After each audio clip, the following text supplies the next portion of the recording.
और chief justice का कहना था कि हुकूमत कानून की बात नहीं सियासत करना चाहती है। पहले भी कहा था कि सियासत अदालती कार्रवाई में घुस जाती है और हम सियासत का जवाब नहीं देंगे। अल्लाह के सामने आइन के दिफा का हल्फ लिया है। मुआशी, सियासी, माशरती, सिक्योरिटी बहरानों के साथ साथ आइनी बहरान भी है। कल भी 8 लोग जो है वो शहीद हुए हैं और हुकूमत और अपोजिशन को संजीदा होना होगा। चीफ जस्टिस ने मजीद जो है रिमार्क की। उन्होंने कहा कि मामला सियासी जमातों पर छोड़ दें तो क्या कानून पर अमल दरामद ना कराएं, और उन्होंने कहा कि क्या अदालत अवामी मुफाद से आंखें चुरा ले। सुप्रीम सिर्फ अल्लाह की जात है और हुकूमत जो है वो अदालती अहकामात पर अमल दरामद करने की पाबंद है। चीफ जस्टिस ने कहा कि अदालत तहम्मुल का मुजाहरा कर रही है, लेकिन इसे हमारी कमजोरी ना समझा जाए और कानून पर अमल दरामद के लिए कुर्बानियों से दरेग नहीं करेंगे। ये चीफ जस्टिस के अहम रिमार्क जो हैं वो सामने आ रहे हैं। और इस हवाले से उन्होंने ये भी कहा है कि इलेक्शन कमीशन ने फंड और सिक्योरिटी मिलने का कहा था, जिस पर फरूक इस्लाइक ने कहा कि आईनी निकात पर दलाइल नहीं हो सके थे। तो इस पर चीफ जस्टिस ने कहा कि जो इस वक्त अपनी आईनी कार्रवाई को हुकूमत ने संजीदा नहीं लिया। हमें तो अदालत ने सुना ही नहीं था जी। एक फरूक नाइक ने जब कहा तो उन्होंने कहा, चीफ जस्टिस ने कहा कि दूसरे राउंड में आपने बाइकआउट किया था, इसलिए नहीं सुना गया था। कभी फैसला हासिल करने की कोशिश ही नहीं की। आप 4-3 की बहस में लगे रहे। जस्टिस असद इनल्ला ने असम्बलियां बहाल करने का नुक्ता उठाया था, हुकूमत ने इसमें दिलचस्पी ही नहीं ली। ये अहम रिमार्क जो है वो चीफ जस्टिस के सामने आए। उन्होंने कहा कि आप आज की गुफ्तगू ही देख लें, कोई फैसले या कानून की बात ही नहीं कर रहा, सिर्फ सियासी बातें जो है वो सुप्रीम कोर्ट में हो रही हैं। उन्होंने कहा कि हमारी और असेंबली में होने वाली गुफ्तगू का जायजा लें, जो बात यहाँ हो रही है इसका लेवल देखें। अदालत को 90 रोज में इंतखाबात वाले मामले का जायजा लेना होगा, ये चीफ जस्टिस फरूक नाइक ने कहा। और उन्होंने कहा कि इंतखाबात के लिए निगरान हुकूमतों का होना जरूरी है, मुंतखब हुकूमतों के होते हुए इलेक्शन कोई कबूल नहीं करेगा। उसमें फरूक नाइक ने मजीद कहा कि ये नजरिया जरूरत नहीं है, जिस पर चीफ जस्टिस ने कहा कि 23 फरवरी का मामला शुरू हुआ तो आपने उंगलियां उठाई और ये सारे निकात उस वक्त नहीं उठाए गए। और इसमें आज जो अहम रिमार्क्स आए उस पर चीफ जस्टिस ने अली जफर ने भी दलाइल दिए हैं।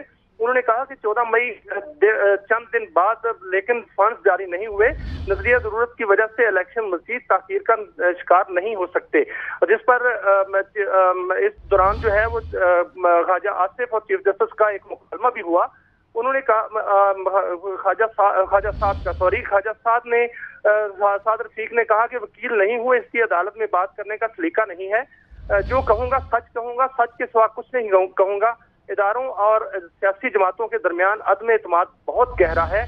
2017 से अदालत ने हमारे साथ नाइंसाफी की है। ये ख्वाजा साद के जो है वो रिमार्क सामने आए। उन्होंने दलाइल देने की कोशिश की। उन्होंने कहा कि मैं वकील नहीं हूँ, लेकिन मैं जो कहूंगा सच कहूंगा। अभी इस मुकदमे की सुनवाई जारी है, जिसमें यह भी जायजा लिया गया कि जो फंड्स जारी करने हैं वो किसने करने हैं, और जो ये भी जायजा लिया गया कि जो IMF के साथ मुज़ाकरात चल रहे हैं वो उसकी नोयत क्या है और वो कहां तक पहुंचे हैं। जो माशी मुश्किलात हैं उनका भी जो है वो जिक्र आया, और जो सर्कुलर डेट की सूरत हाल है वो भी आज अदालत के सामने आई और अदालत ने जो है उस पर भी अपने रिमार्क दिए। उन्होंने कहा कि कर्जों में 78%, सर्कुलर डेट में 125% इजाफा हो चुका है, फरूक नाइक ने कहा। तो उस पर मजीद उन्होंने कहा कि सलाब के बायस 31 अरब डॉलर का जो है वो नुकसान हो चुका है और असम्बली तहलील होने से पहले बजट, IMF मुआहिदा और ट्रेड पॉलिसी की मंजूरी लाजमी है।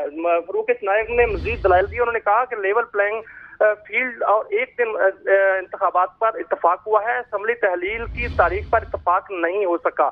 और जिस पर जो है वो ये फरूक नाइक के दलाइल जो थे वो जारी थे। तो उसमें चीफ जस्टिस ने अपने रिमार्क्स दिए। उन्होंने कहा कि हुकूमतें जवाब में IMF मुआहदे पर जोर दिया गया हुकूमती जवाब में, और उन्होंने कहा कि अदालत में इशू आईनी है, सियासी नहीं है। सियासी मामलात अदालत जो है वो सियासी जमातों पर छोड़ती है। IMF मुआहिदा और ट्रेड पॉलिसी की मंजूरी क्यों जरूरी है।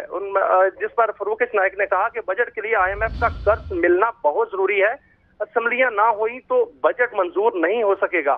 उस पर उन्होंने मजीद कहा कि पंजाब और KPK के असम्बलियां तहलील ना हुई तो बहरान ना आता। बहरान की वजह अदालत का वक्त भी जाया हो रहा है। इस पर फरूक नाइक ने मजीद कहा कि अफवाम तफहीम से मामला तय हो जाए तो बहरानों से निकला जा सकता है। जिस पर चीफ जस्टिस ने कहा कि असम्बली तहलील होने पर भी बजट के लिए आइन 4 माह का वक्त देता है। तो आज ये अहम दलाइल जो हैं वो जारी हैं और अहम रिमार्क्स भी जारी हैं। हो सकता है कि आज अदालत कोई ऑब्जर्वेशन दे दे, या हो सकता है कि अदालत जो है वो कोई डायरेक्शन जारी कर दे 14 मई के लिए, क्योंकि अदालत का ये कहना है कि 14 मई का हुक्म जो है वो हतमी है और 14 मई का हुक्म जो है वो इस वक्त जो है वो मौजूद है। अगर जो हुकूमत और सियासी जमातें उनका जो डायलॉग है वो किसी करवट नहीं बैठती और वो किसी नतीजे पर नहीं पहुंचता, तो हमारा हुक्म जो है वो जारी होकर रहेगा। जी मियां शाहिद, ये भी बताइएगा कि असेंबलियां बहाल करने के लिए जो नुक्ता उठाया गया है, क्या उस पर दोबारा से गौर नहीं करवाया गया? देखिए, उस पर बड़ा अहम जो है वो रिमार्क्स दिए चीफ जस्टिस ने। उन्होंने कहा कि जो जस्टिस अतर मिनल्ला ने मामला उठाया था और नुक्ता उठाया था कि असेंबलियां दोबारा बहाल हो सकती हैं, उस पर उसको संजीदगी से लिया ही नहीं गया और हुकूमत ने उस पर संजीदगी से गौर ही नहीं किया। ये एक अहम इशारा जो है वो चीफ जस्टिस जो है उन्होंने दिया है कि ये इस पर जो है वो बातचीत हो सकती थी और इस पर जो है दलाइल भी दिए जा सकते थे और ये नुक्ता निकाला जा सकता था कानूनी, लेकिन ये नुक्ता कानूनी नहीं निकाला गया और इस पर दोबारा रिमार्क्स तो कोई नहीं आए, लेकिन ये एक अहम रिमार्क्स जो है वो सामने आए थे और उस अहम रिमार्क्स पर जो है वो चीफ जस्टिस ने एक अहम नुक्ता सामने रखा है। जी अच्छा, ये बताइएगा जस्टिस मुनीब अख्तर और जस्टिस एजाजुल एहसन की जानिब से क्या रिमार्क सामने आए हैं आज की इस समात के अंदर? क्या उन दोनों जज साहिबान ने भी रिमार्क्स किए? अभी जितने वकला हैं और जो सियासी जमातों के रहनुमा हैं वो अपने अपनी मारूजात पेश कर रहे हैं और उन मारूजात में जो चीफ जस्टिस हैं उनके रिमार्क्स जो हैं वो हम सामने आए हैं। और 3 रुकनी बेंच जो समाअत कर रहा होता है, तो जब चीफ जस्टिस रिमार्क्स दे रहे होते हैं तो अमूमन यही होता है कि दीगर जो जज साहबान होते हैं वो उनकी बात को आगे तो बढ़ाते हैं, लेकिन अपने रिमार्क्स से थोड़ा सा वो इसलिए वो है वो उसमें एहतराम करते हैं कि चीफ जस्टिस बोल रहे होते हैं। तो आज चीफ जस्टिस के यहाँ रिमार्क्स जो हैं वो अभी सामने आए हैं, जिसमें ख्वाजा साद रफीक जो है वो अभी अपने जो है दलाइल दे रहे हैं। उन्होंने कहा कि सलाब और मोहतरमा बेनजीर भुट्टो की शहादत पर इंतखाबात में ताखीर हुई थी। उन्होंने कहा कि अगर हुकूमत ने कोई कानूनी नुक्ता नहीं उठाया तो अदालत खुद इस पर गौर करे। और इस पर साद रफीक के ये बड़े अहम जो है वो ये रिमार्क्स हैं कि वही नुक्ता जो है वो दोहरा रहे हैं जो चीफ जस्टिस ने दोहराया था, जिस पर उन्होंने कहा था कि जस्टिस अतर मिनल्ला ने जो बात की थी उस पर हुकूमत ने उस पर जो है गौर ही नहीं किया। तो उस पर वो कह रहे हैं कि अगर हुकूमत ने कोई कानूनी नुक्ता नहीं उठाया तो अदालत खुद इस पर गौर करे। उन्होंने ये कहा कि कई माह से 63A वाला नजरसानी केस जेरे इल्तवा है, जिस पर चीफ जस्टिस ने कहा कि 63A वाली नजरसानी दरखास्त जो है वो समाअत के लिए मुकर्रर हो रही है और अटॉर्नी जनरल को इस हवाले से आगाह कर दिया गया है, जिस पर ख्वाजा साद रफीक ने कहा कि चाहते हैं शिफाफ इलेक्शन हो और सब इन नताइज को तस्लीम करें। और उन्होंने कहा कि मुज़ाकरात में तय हुआ है कि ये लोग नताइज को तस्लीम करेंगे। और सिंध और बलूचिस्तान में असम्बलियां बहुत हसास हैं, दोनों असम्बलियों को पंजाब के लिए वक्त से पहले तहलील करना मुश्किल काम है। PTI ने खुले दिल से मुज़ाकरात के लिए इनका शुक्रगुजार हूँ। और ख्वाजा साहब ने कहा कि मुज़ाकरात का मकसद वक्त का ज़िया नहीं है, मुज़ाकरात जारी रखने चाहिए, ये मेरी तजवीज़ है। अदालत को सियासी मामलात में उलझने से पेचीदगियां पैदा होंगी। और जिस पर चीफ जस्टिस ने रिमार्क्स दिए हैं, उन्होंने कहा है कि बड़ी बड़ी जंगों के दौरान भी इलेक्शन होते रहे हैं, तुर्की में जल्जले के दौरान भी इलेक्शन हो रहे हैं। आपकी बातों से लगता है कि आइन नहीं तोड़ना चाहते। पंजाब की जो बात की गई है सियासी है, लेकिन अदालत को लिखकर नहीं दी गई।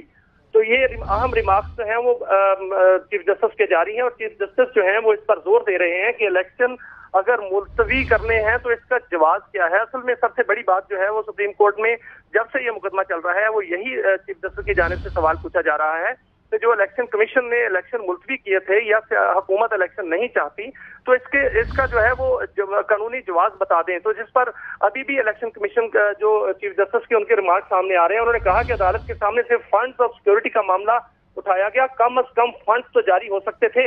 नेक नीति दिखाने के लिए इकदाम उठाने पड़ते हैं। सिक्योरिटी पर अदालत को इन कैमरा ब्रीफिंग दी गई। 8 अक्टूबर तक सिक्योरिटी ठीक होने की क्या गारंटी थी? सिर्फ मफरूजों पर इलेक्शन की तारीख दी गई। 12 अगस्त को असेंबली तहलील होती है तो 12 अक्टूबर तक इलेक्शन होंगे। चीफ जस्टिस ने कहा